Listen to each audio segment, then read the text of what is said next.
wanted to find out how much of a person's happiness was dependent on their circumstances. And they thought that 90% of a person's happiness would be dependent on their circumstances.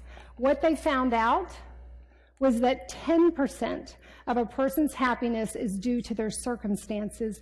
90% is how they process those circumstances. And that all happens right up here.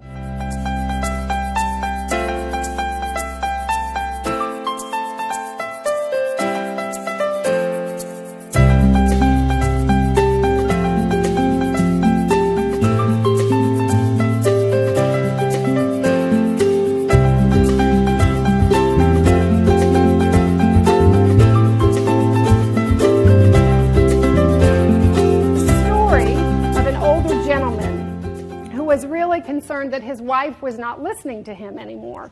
They'd been married quite a few years, and he went to the doctor and he said, "Doc, I don't know what to do. My wife just doesn't listen anymore, and I'm thinking maybe she's going deaf." And the doc said, "Okay, well, here's what you're going to do. Just get on the other side of the room and keep asking her a question until you're right up behind her, and if she doesn't hear you, then you know she's going deaf." So he comes home from the doctor's office. His wife is over at the sink working on dinner. So he comes to the other side of the room. He says, "Honey, what's for dinner?" She doesn't answer. "Honey, what's for dinner?" No answer. He gets up. He's right behind her. "Honey, what's for dinner?" She turns around and says, "Meatloaf, I've told you 3 times. And isn't that how it often is in communication? We think, oh, there's a breakdown in communication. It can't be me. The problem's got to be out there.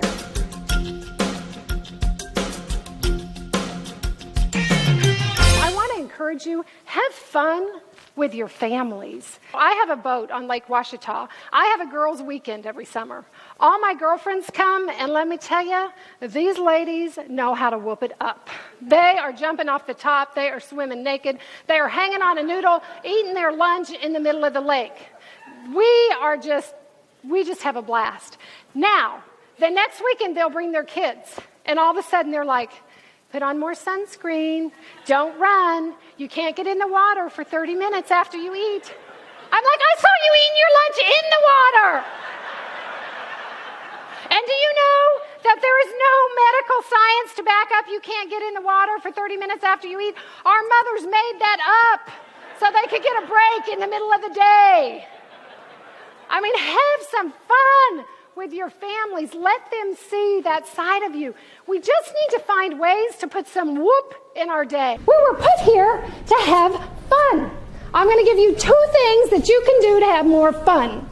The first one is what I call putting some whoop in your day. Whoop, whoop. Come on, whoop, whoop. Okay, putting some whoop in your day is just doing something exciting, something fun. I mean, it can be, you can drive home a different way tonight. Wear 2 socks that don't match. One day, I went to work with a hairnet on, just for the heck of it. They can't fire me, I own the place, you know? Another time, I just wore 1 earring to see if anybody would notice. I mean, it can be anything. Go without panties. Just do something fun. It can be anything. Just put some whoop in your day. Have some darn fun. Yeah. Have a good time. This is your one and only life. Do it up.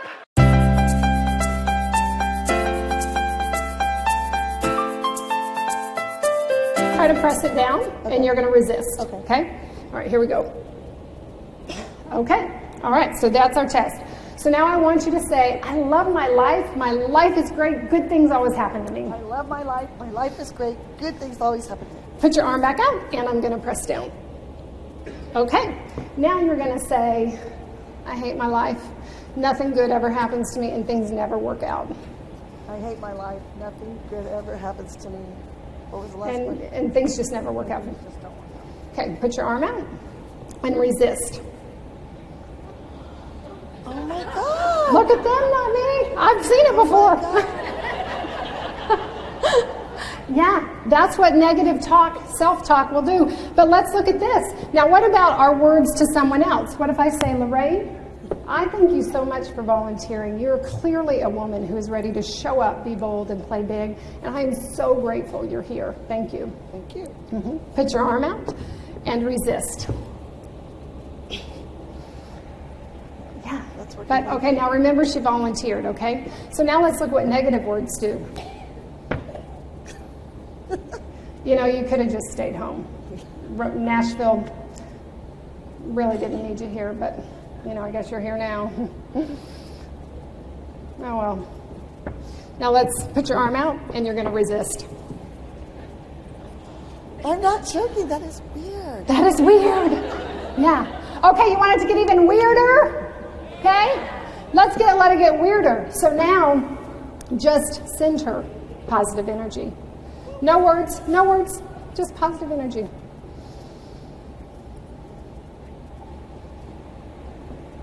Okay, she's ready. I got a fast learner.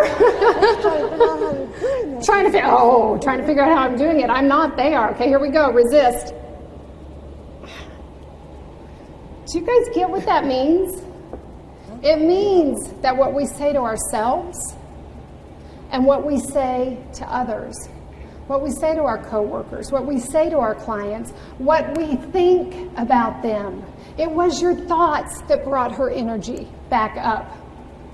What we say and what we think about the people around us will either strengthen them or weaken them.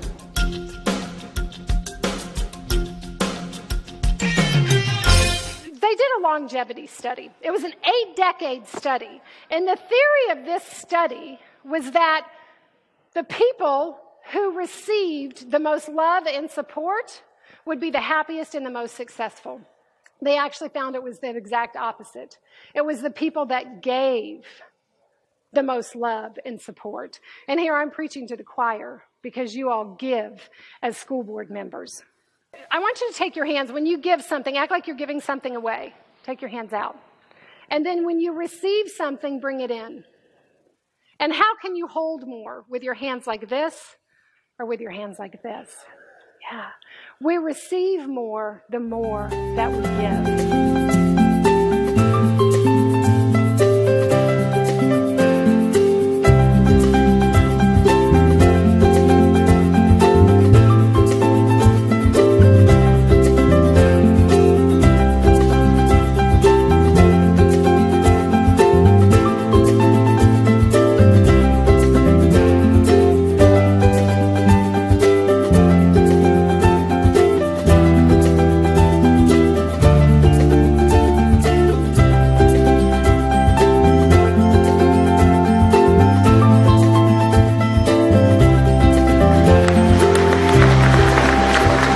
Make it happen. Thank you.